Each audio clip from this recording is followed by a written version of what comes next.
It used to be called mental illness, but the College Board has started to focus on what's healthy as opposed to what is wrong with you. Don't worry, there's plenty of crazy we're going to go over right now. Okay. First, we're going to talk about stress. Now, stress can be good, it can be bad. When it's bad, we call it distress. When it's good, we call it eustress. How can stress be good? Imagine it's early August, and now this isn't for everybody, but you're like, man, I'm bored. I just want something to do. And you may not admit it out loud, but you'd be happier if school started. We want purpose in our lives. Imagine being unemployed for years and you've got no purpose in your life. Some stress is good. There's a right amount. And also, I want you to know that whether it's eustress, which is good, or distress, which is bad, depends on your outlook. It depends on your upbringing. It depends on your attitude. Okay. Now, I want to show you a question on this real quick. Boom. Go ahead and look at that. The answer is it's about your expectations, your perceptual set, if you want to use that terminology, about your upbringing. So again, they just briefly gave you the words distress and eustress, so you just want to be familiar with those words. Okay. All right, moving right along. Now, here is something that's called adverse childhood experiences. There's nothing new here. The word adverse may be new to you. Adverse simply means bad. Okay? So take a moment and take a look at this screen. Basically, adverse childhood experiences can affect your current level of stress. It can affect your immune responses. It can affect you in bad ways in every way. And it doesn't necessarily need to be trauma or abuse. It could be something much less bad than that. But the point is that adverse childhood experiences can have a negative effect on you even when you're an adult. Okay? All right, moving right along. Now, go ahead and do this question. I want you to see how the College Board works. It's not like you need to memorize all these adverse childhood experiences. They even spelled it out for you. This particular question is simply reading a graph. It took me a minute to answer it, but the point is that you're not sitting around memorizing adverse childhood experiences. I mention it because I want you to be familiar with it. So when you run into a question like this, you'll be like, oh, okay, I get that. All right. The answer is, you notice for 0 ACEs, it dropped. That's why it's C. Okay.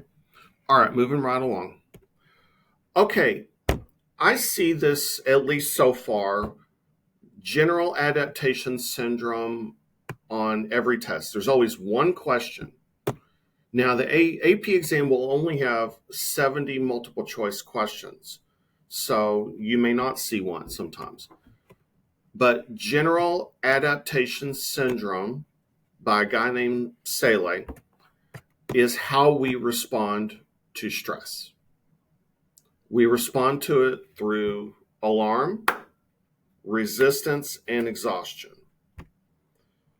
I don't want to spend a lot of time on this, but alarm is like you're driving around, it's raining, and boom, you get a flat tire. And you're like, oh, crap. And then your heart starts beating, your stress hormones start filling you up. That's the alarm stage. It's like when it first starts. Resistance is generally how students are in November and December. Hopefully not exhaustion yet, but it's like you're just hanging in there. And then finally, exhaustion. Imagine a Friday night when you go home and you crash. Exhaustion can be so bad that you might even take a day off. It could be so bad that your immune system can get worse. Your stress does negatively affect your immune system and your cardiovascular health. Okay? All right. So hopefully you're still in resistance and you're not in exhaustion just yet. But alarm is like that oh crap moment that you get. All right, moving right along. All right, go ahead and answer this. All right, the answer is boom. Alarm, resistance, exhaustion. All right, I got a few more. All right, go ahead and answer this one. The answer is boom. All right, so again, nothing hard. It's just you want to be familiar with it. All right, look at this one. All right, the answer is this is the oh crap moment.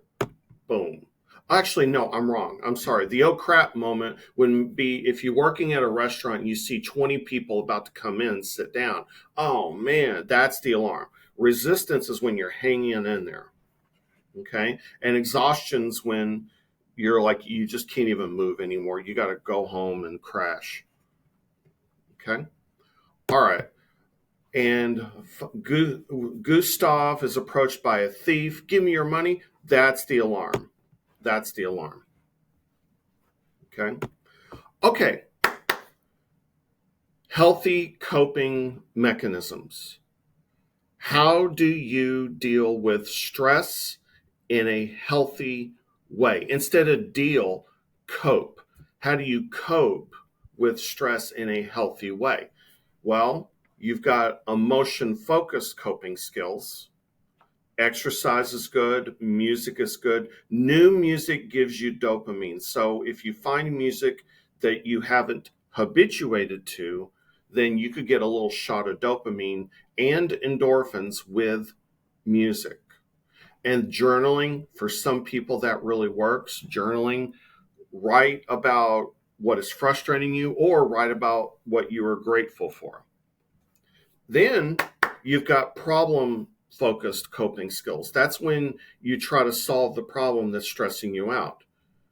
Work on your time management. Be on time, set your alarm earlier, be more organized. Okay, that could help you to deal with it too. Establish healthy boundaries, like tell your boss do not call you after 9 p.m. or 5 p.m. Tell your boyfriend to stop asking you about blah, blah, blah, blah, blah. Establish healthy boundaries. That's focusing on the problem as opposed to dealing with your emotions. Think of emotion focused as proactive, but problem focused as reactive. I'm not saying one's better than the other. Ask for support. Go talk to somebody. Go talk to your high school counselor, talk to your mom, or talk to your auntie, or talk to your best friend, talk to your dad. Whoever works for you. Or go talk to the person who's making your life miserable and say, we need to talk. That would be problem focused. All right, moving right along. All right, do this one. Okay, so two things. Make sure that your answer is a coping mechanism, and also make sure that it's emotion focused and not problem solving. The answer is boom. That's emotion focused. Comfort her. All right. All right. Try this one. So, which one of these would be problem focused? The answer is boom. That's problem focused. We need to talk. That's problem focused. All right, do this one. The answer is these are coping strategies. Okay. Okay. Now, this is important. So here's the deal. Sometimes there's something going on and you ask yourself, is this a problem? Okay. Like, I'll give you a scenario. Let's just say that I go home every night after work and I drink 4 cans of beer. Am I an alcoholic? Do I have a problem? Well, it depends. It depends on a few things. Level of dysfunction, maladaptive. What this means is that, am I being dysfunctional? Am I going to lose my job over this? Is it causing strain in my marriage when I do this? Am I being a worse father for it? Am I driving drunk and crashing? Did I get a ticket, a DUI or DWI or something? If it's not dysfunctional and it's not causing anybody a problem, then it's probably not a problem. I mean, if it's not a problem, it's not a problem. Maladaptive, if you speak Spanish, think of the word mala or maladjustment, malfunction. Perception of distress. If it's not distressing you and it's not distressing anybody you care about, then it's not a problem. Okay. Something about me, on Saturdays, on my days off, I like to dress up like a ballerina and ride around the neighborhood on a unicycle. Now, do I have a problem? Well, am I going to lose my job over it? Probably not. Am I bothering anybody? Does my wife have a problem with it? Does anyone else have a problem with it that I care about? Then it may not be a problem that I dress up like a ballerina and ride around our neighborhood on a Saturday. Now, yes, that could be a deviation from the social norm. It's one thing to do it in San Francisco, but it's another thing to do it in our neighborhood. So just something to think about. All right. So maladaptive. Mala, if you speak Spanish. Does it hurt you? Are you going to lose your job? Are you going to lose your family? Otherwise, it's probably not a problem. Is what Homer here is doing in the GIF, is that maladaptive? Not really. It's a little bit weird, but I wouldn't say it's maladaptive. All right, let's try a scenario. Read that. Okay, so is what's Joe doing personally distressing? A little bit. Is it, it's a little bit maladaptive. His grades are suffering. He lost his girlfriend. So it's a little bit maladaptive. But does he have a mental problem? Not really. It could be fixed. I don't think he's got a serious addiction or anything like that. But it all comes back to this. It doesn't deviate from the social norm. It's a mild level of dysfunction. And it's not really bothering him too much, but he does need to, I don't think he needs to seek mental help over playing 6 hours of video games per day. Yeah, it's a problem, but I don't think it's that bad. Okay. All right. Moving right along. All right. Do this one. All right. The answer is, and I don't like this question, but the answer is D.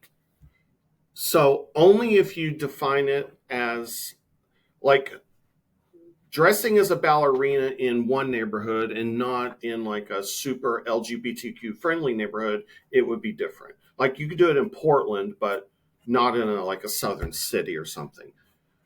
I don't love this question, but move on. Okay, this is a good one. The answer is it personally distressing? Otherwise, it may not be a problem.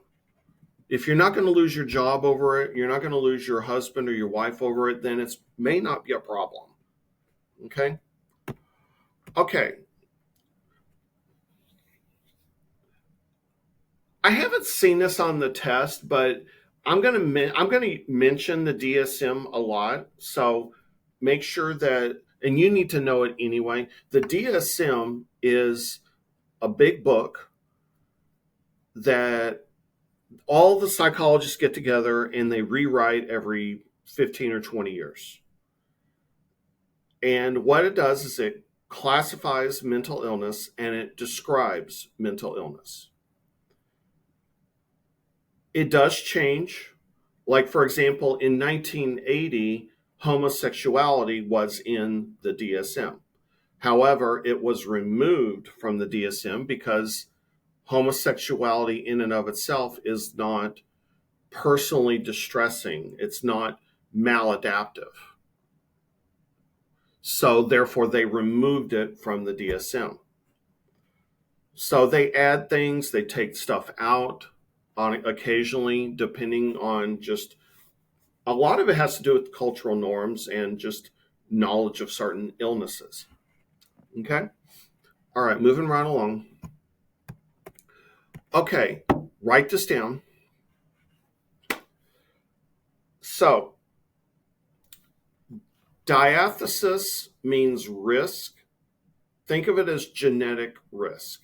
Stress means stress, like, and not just normal like stress, but like a trigger. There are many people who have the genetic predisposition for certain mental illness, and then something bad happens to them. Their parent dies, or their husband cheats on them. Something traumatic happens to them, and then boom, now they have depression. Now they have OCD. Now they become an alcoholic. They were fine until the trauma happened. So diathesis stress, think of it as you are a gun. You've got the bullet, you can fire at any moment, but until something pulls the trigger, until something triggers it, then you're just fine. That's the diathesis stress model. So diathesis means vulnerability, genetic inheritance, biological predisposition. And then, but environmental stressors could be trauma, or things that aren't as bad as trauma, just stressors. You combine these two, and you end up with psychological disorders. All right, I got one question on this. All right, answer that. The answer is boom. All right, moving right along. Okay, one of my favorite topics. I don't think you need to write this down, but I do want you to know that personality disorders tend to be relatively mild. You can pretty much live your life normally and still have a personality disorder. You could still go to work. I mean, they are distressing, but you could still live a pretty normal life with a personality disorder. Okay? They are relatively mild. All right, moving right along. Okay, you don't need to memorize the 3 clusters. I don't have them memorized either. I've never seen this on the test, but I'm just exposing you in case you might run into something. I doubt you need to know that paranoid personality disorder is in the odd eccentric cluster A. I don't think you need to know that, but I do want you to know that they are in clusters. That's it. Moving right along. So cluster A are these 3. Let's talk about these. By the way, as of 2024, I have never seen these 3 on the AP exam. Paranoid personality disorder. Most of you, when you think of paranoid, you think of your mom who's like, don't go out, something bad's going to happen to you. Oh, mom, you're being paranoid. That's not what this is. Paranoid personality disorder is about relationships, meaning people, they don't trust other people. They think everyone is out to get you. Everyone is plotting against you. Every compliment has a backhanded diss or something. You think your bosses are trying to fire you, and everybody hates you. Everyone's out to get you. Now, this is not the mailman is part of a government plot or the government is run by lizard people. That's not paranoid personality disorder. That's something else. All right, moving right along. Schizoid. These people just want to be left alone. They just want to get on their computer in their mom's basement, and they do not want to have relationships. They do not want to be fixed. They so it now they genuinely prefer to be alone. I have never seen this on the test. I'm not going to worry about it, but don't get this confused with like social anxiety disorder. We're not talking about like panic attacks or anything. They just want to be left alone. Moving right along, I don't want to spend more time on this. Now, my dad has this. A lot of people have this. These people are all in conspiracy theories. Some people think that the government is run by lizard people. They think that the NSA is listening in on their thoughts. They put tin hats on. They believe in conspiracy theories. And we call that schizotypal. I'm not sure how to pronounce that. I know a lot of people think that Trump is a narcissist, but I always thought of Trump as having this. Again, there's plenty to choose from. Moving right along. If you play GTA, this guy's a good example of schizotypal personality disorder. Okay. Okay. All right. Now, cluster B. I have seen some of these on the exam in the years past. Antisocial does not mean that you're introverted or shy. In this context, antisocial means that you do bad things and you do not feel remorse. With kids, the signs are like you murder the neighbor's pets and you bury them in your backyard. With adults, it could mean that you are a serial killer. It could mean that you scam people out of their life savings, a bad used car salesman. You know that you have HIV, but you have unprotected sex with lots of people. That would be antisocial behavior. To help you to remember this, here's a slide I made, antisocial behavior. If you like to go to the mall and key people's cars for fun, that would be antisocial behavior. Okay. Here's a slide I made to help you understand the difference. Pro-social means you help people. You try to help the community. Antisocial people, you litter, you rip people off. You kill bugs for no reason at all. Okay. Okay, and by the way, psychopaths and sociopaths are antisocial personality disorder. How many of these faces do you recognize? Moving right along. Okay, borderline personality disorder. I think I've seen this once on the AP exam. Honestly, I'm not sure. Borderline, sometimes confused with bipolar. Borderline this is really confusing, but I'm gonna explain. I'm gonna say this to you. Borderline is when you fear abandonment, but at the same time you fear closeness.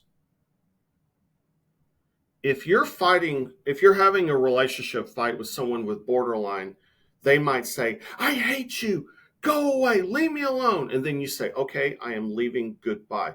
And then they say, "If you leave, I'm going to kill myself." That is what it's like to fight with someone with borderline. They fear abandonment, but they also fear closeness. And I know it's confusing. They're confused too. If you're interested in reading a book on borderline, this is it. It's probably in the library. It's on Amazon. I Hate You, Don't Leave Me. Okay. A lot of suicide threats. sometimes attempts, a lot of flipping on a dime. With bipolar, it takes days and weeks to cycle. With borderline, it's like immediately. Okay. Okay. So if you want to look at that, if you're interested, moving right along. Narcissism, a maladaptive need for praise and admiration. Okay. So if you are somebody who exaggerates your achievements and feels entitled, like you go into a restaurant and you demand service now, you feel entitled, um, and you get mad when people don't praise you. Like if you go into an awards ceremony and you don't win and you get mad that you don't win, it's just a sign. But it's like you constantly want people to tell you how awesome you are, and you will get mad if people don't. That's narcissism.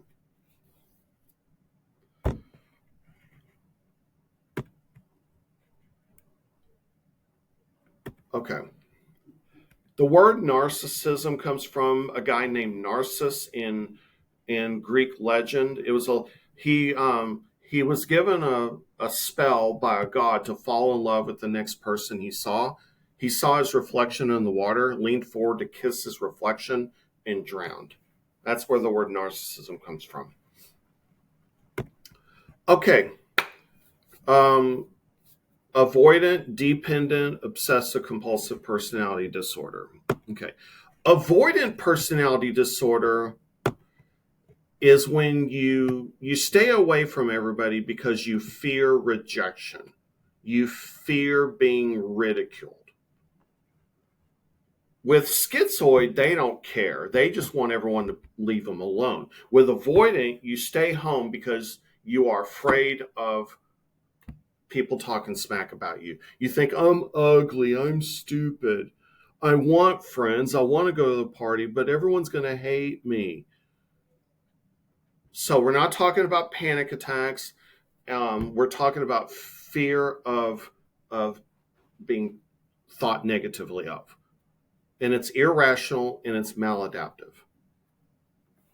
Okay, I'm not sure if I've ever seen this on the test. Dependent personality disorder. When it comes to couples, we call it codependency.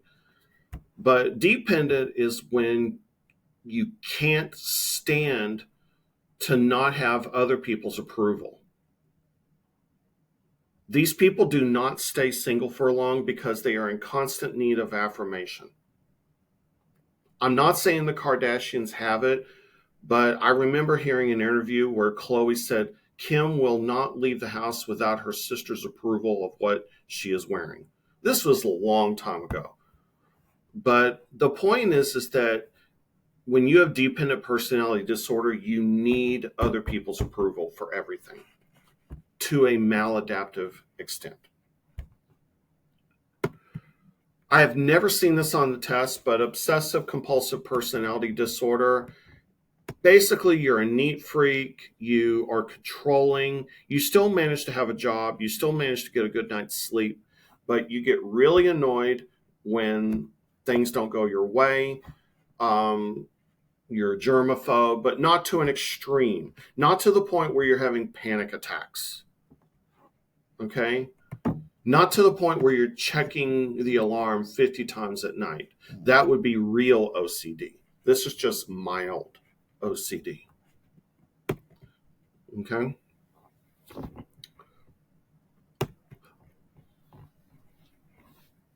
All right. So this is a joke. Moving right along. How do you treat personality disorders? Well, not with a pill. You treat it with talk therapy. Okay, with talk therapy. You don't need to write that down. We'll talk about that in the therapy chapter. But there's no pill for a personality disorder. Okay. All right. Now, which of the following would indicate a likely correlation between the variables of gratitude and narcissistic personality disorder? Oh, interesting question. Okay, so think about this. If you are a narcissist, you feel entitled. You feel like you deserve everything, and you get mad when you don't get it. So, gratitude is when you're happy with what you have. So, this would be a very strong negative correlation, meaning the more narcissistic you are, the less gratitude you have. So, the answer is A, strong negative correlation. All right, read that. The answer is okay, so Jeff does bad things and he doesn't feel remorse. So therefore, it's antisocial. He's not a narcissist because he doesn't feel entitled. Antisocial is when you do bad things and you don't feel shame. Oppositional defiant, I believe, is only for kids. All right, read that. The answer is dependent personality disorder. She can't make a decision on her own. All right, read that. I do not like this question, but the best answer is B, unwarranted sense of self-importance. The other answers are good, but they're not as good as B. Okay. All right, do that one. The answer is C. You can still function pretty well and have a personality disorder. It's not like some other major disorder, okay? All right, that's it. Thank you very much.